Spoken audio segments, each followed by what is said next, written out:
Subscribe करें story time और हर सोम, बुध और शुक्रवार को साक्षी रहे कुछ अनोखी कहानियों से भरे सफ़र का। बेल आइकन दबाना ना भूलें।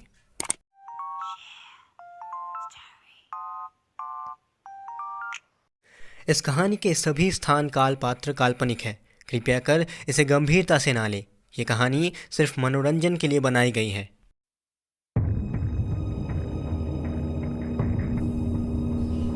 आप सुन रहे हैं आगे की कहानी मिस्टीरियस मर्डर भाग 2। आप पिछले भाग को डिस्क्रिप्शन पर दिए गए लिंक को क्लिक करके सुन सकते हैं। तो पिछले भाग में आपने सुना कि मशहूर बिजनेसमैन विनय कुमार अपने रूम में मृत पाए गए। वो रूम अंदर से बंद था। उस रूम की चाबी भी उनके पॉकेट में से मिलती है। उनके हाथ में एक रिवॉल्वर था और उनके सीने में गोली का निशान। इंस्पेक्टर चौहान डिटेक्टिव को वहां बुलाते हैं। इंस्पेक्टर के हिसाब से ये एक सुसाइड था, पर डिटेक्टिव वहां आने के बाद लाश का मुआयना करते हैं और बताते हैं कि ये एक परफेक्टली प्लान किया गया मर्डर है। उसके बाद डिटेक्टिव उस घर के सारे सदस्य से पूछताछ करते हैं। पूछताछ से उन्हें पता चलता है कि कत्ल के वक्त मिसेस कुमार उनके फ्रेंड के घर में थी। घर के मेट ने सबसे पहले लाश को देखा। उसके बाद वह मिसेस कुमार को बुलाने के लिए गई थी और कत्ल के वक्त विनय कुमार का बेटा राहुल मोबाइल पर गेम खेल रहा था। घर वालों से पूछताछ करने के बाद डिटेक्टिव और इंस्पेक्टर मिसेस कुमार की फ्रेंड जूलिया बजाज के घर पूछताछ करने के लिए पहुंचे। वहां उन्हें पता चला कि मिसेस कुमार अपनी फ्रेंड के घर किटी पार्टी कर रही थी, पर वो आधे घंटे के लिए अपने घर गई थी। वहां से पूछताछ करने के बाद डिटेक्टिव इंस्पेक्टर को कुछ काम बताकर अपने घर चले जाते हैं। घर पहुंच के वो अपने कुत्ते को खाना देते हैं और खुद भी खाना खा लेते हैं। इतने में डिटेक्टिव के फ़ोन में इंस्पेक्टर का मैसेज आता है। अब आगे डिटेक्टिव किंग एक एक करके उन नंबर्स पे कॉल करके पूछताछ करते हैं। वो नंबर्स मिसेस कुमार के बेटे राहुल के दोस्तों के नंबर्स थे, जिनके साथ वो पबजी खेलता था। पूछताछ में पता चला कि हाँ, सच में 6 बजे से 8 बजे तक वो लोग और राहुल पबजी खेल रहे थे। अब शक की सुई सिर्फ काम वाली और मिसेस कुमार पे थी। अपने घर से डिटेक्टिव सीधा काम वाली के घर गया। वहां उसके दरवाजे पे ताला लगा हुआ था, लेकिन डिटेक्टिव के लिए ऐसे ताले खोलना कोई मुश्किल काम नहीं था। डिटेक्टिव ताला खोलकर अंदर दाखिल हुए और कुछ देर में वहां से बाहर निकलकर उन्होंने इंस्पेक्टर चौहान को कॉल किया। हेलो इंस्पेक्टर, मुझे लगता है कि मैंने तुम्हारा केस सॉल्व कर दिया। तो मुझे वीके मैंशन पे मिलो और सभी सस्पेक्ट्स को एक कमरे में इकट्ठा करो। मैं बस पहुंचता हूं। सभी सस्पेक्ट्स एक कमरे में जमा हो चुके थे कि तभी डिटेक्टिव कमरे में दाखिल होते हैं और कहते हैं, सबसे पहले मैं ये दिखाना चाहता हूँ कि ये कत्ल आखिर हुआ कैसे। इस कत्ल में कातिल ने 3 चीज़ों का इस्तेमाल किया। पहला, एक रिवॉल्वर जो कि मिस्टर कुमार का ही लाइसेंस वाला रिवॉल्वर था। दूसरा, एक चाबी जो मिस्टर कुमार की जेब से मिली। और तीसरा, फिशिंग रॉड में इस्तेमाल होने वाला तार। सबसे पहले कातिल ने मिस्टर कुमार के सीने में गोली मारी। गोली लगते ही मिस्टर कुमार यहाँ ज़मीन में गिरे और उनकी मौत हो गई। फिर कातिल ने अपने फिंगरप्रिंट्स पोंछ के गन मिस्टर कुमार के हाथ में पकड़ा दी। उसके बाद उस कातिल ने मिस्टर कुमार को घसीट के इस तरह रखा कि उनकी जेब और दरवाज़ा एक स्ट्रेट एंगल में आ जाए।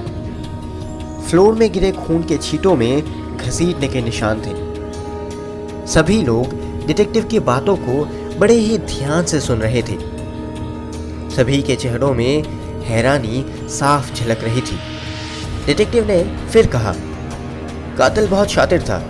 उसने फिशिंग रॉड की तार को मिस्टर कुमार की जेब में डाल के उसका एक सिरा पैंट के कपड़े में छोटा सा छेद करके बाहर निकाला और उस तार के दोनों सिरों को कमरे के बाहर तक ले गया और उसके बाद उसने दरवाजे को बाहर से लॉक कर दिया और चाबी को उस फिशिंग रॉड की तार के एक सिरे से बंद करके दूसरे सिरे को तब तक खींचा जब तक चाबी मिस्टर कुमार की जेब में नहीं पहुंच गई, ताकि चाबी उनकी जेब में रहे और लगे कि उन्होंने कमरे को अंदर से लॉक करके खुद को गोली मारकर सुसाइड किया है। फिर कातिल ने बड़ी ही चालाकी से उस फिशिंग रॉड की तार को जोर से खींचा और वो तार चाबी में से टूट गई और कातिल ने तार खींचकर अपने पास रख ली। ये एक सोची समझी साजिश के तहत किया गया कत्ल है। इंस्पेक्टर चौहान पूछते हैं, आप ये सब इतने यकीन के साथ कैसे कह सकते हैं और आखिर कातिल कौन है? डिटेक्टिव कहते हैं, ये सब मैं इतने यकीन के साथ इसलिए कह सकता हूँ क्योंकि जब तुमने मुझे कत्ल का एग्जैक्ट टाइम बताया कि कत्ल 7 बजे हुआ था, तब मिसेस कुमार किटी पार्टी में थी और जब वो 7:30 बजे घर आई तो वो अपना पर्स बाहर लिविंग रूम से लेकर चली गई थी। वो कमरे तक आई ही नहीं। तब तक मिस्टर कुमार मारे जा चुके थे। अब बचे सिर्फ कामवाली और राहुल। राहुल अपने दोस्तों के साथ गेम खेल रहा था।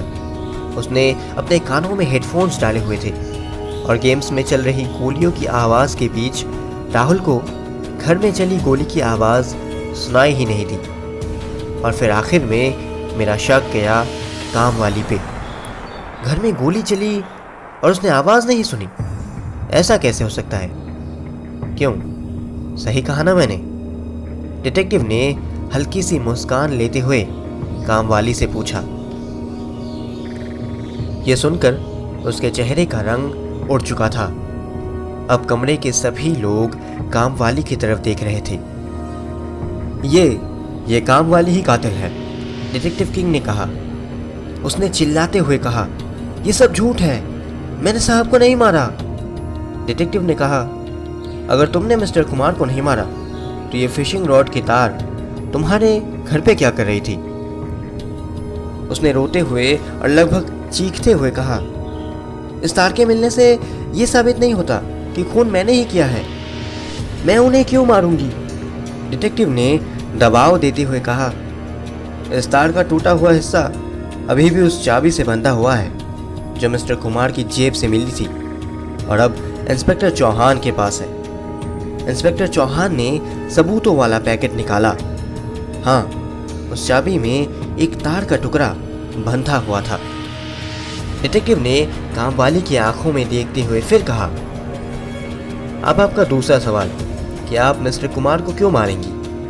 इसका जवाब शायद आपको इस फोटो को देखकर समझ आए। डिटेक्टिव अपनी जेब से एक पुरानी फोटो निकालते हैं। वो फोटो मिस्टर कुमार की जवानी की फोटो थी, शादी से पहले की, जिसमें मिस्टर कुमार एक लड़की के साथ खड़े थे और वो लड़की हूबहू उस कामवाली की तरह दिखाई दे रही थी। डिटेक्टिव सभी को वो तस्वीर दिखाते हुए कहते हैं, इस तस्वीर में यह मिस्टर कुमार है और यह लड़की इस कामवाली की माँ कामिनी, और ये कामवाली लड़की मिस्टर कुमार और कामिनी जी की बेटी है। क्यों, ठीक कहा ना मैंने? डिटेक्टिव उसकी तरफ मुड़ते हुए कहते हैं।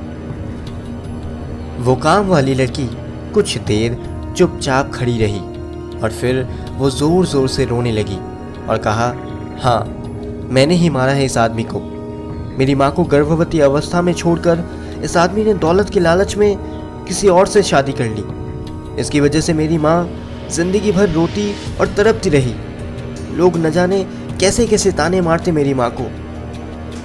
इस समाज में बिना शादी के माँ होना किसी अभिशाप से कम नहीं। मुझे भी समाज की गंदी गंदी बातें सुननी पड़ी। लोगों के ताने सुन सुनकर एक दिन मेरी माँ इस दुनिया से चली गई।